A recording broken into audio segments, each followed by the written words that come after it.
Paul Atangandji a condamné fermement l'autoproclamation de victoire et les appels à l'insurrection du candidat Issa Chiroma, responsable selon les autorités de manifestations illégales ayant entraîné des pertes en vies humaines et des destructions. Le candidat Issa Chiroma du Front pour le Salut National du Cameroun, FSNC, s'est autoproclamé vainqueur de ce scrutin le 14 octobre 2025 en violation des dispositions du code électoral.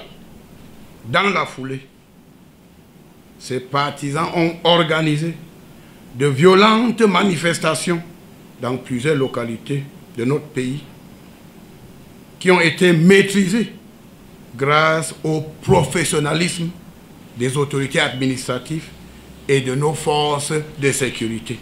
Il a annoncé que Issa Chiroma Bakary et ses complices seront traduits devant les juridictions compétentes. Le candidat Issa Chiroma s'est rendu coupable de plusieurs infractions réprimées par nos lois. Il devra en répondre devant les juridictions compétentes. J'en appelle une fois de plus au civisme et à la responsabilité de tous et de chacun. Les services spécialisés collectent par ailleurs les messages et vidéos mensongères diffusés sur les réseaux sociaux et avertissent que les médias et personnes qui encouragent la violence seront poursuivis. Aucune atteinte à l'ordre public ne sera tolérée et les personnes appréhendées dans le cadre des opérations de maintien de l'ordre en cours, ainsi que celles qui tirent les ficelles dans l'ombre, seront déférées devant les tribunaux. Je mets également en garde les médias de la haine qui participent à ce projet insurrectionnel.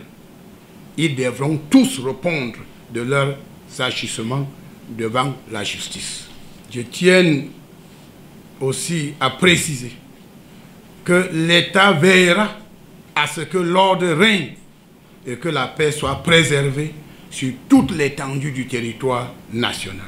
Je voudrais à nouveau mettre en garde toutes celles et tous ceux, peu importe l'endroit où ils se trouvent, qui à travers les messages séditieux et irresponsables, audio et vidéo, ont cautionné et cautionnent cette imposture du candidat Issa Chiroma, mauvais perdant, qui débite de grossiers mensonges, faisant croire qu'il aurait gagné le scrutin présidentiel sur la base des faux procès-verbaux fabriqués dans des officines du quartier.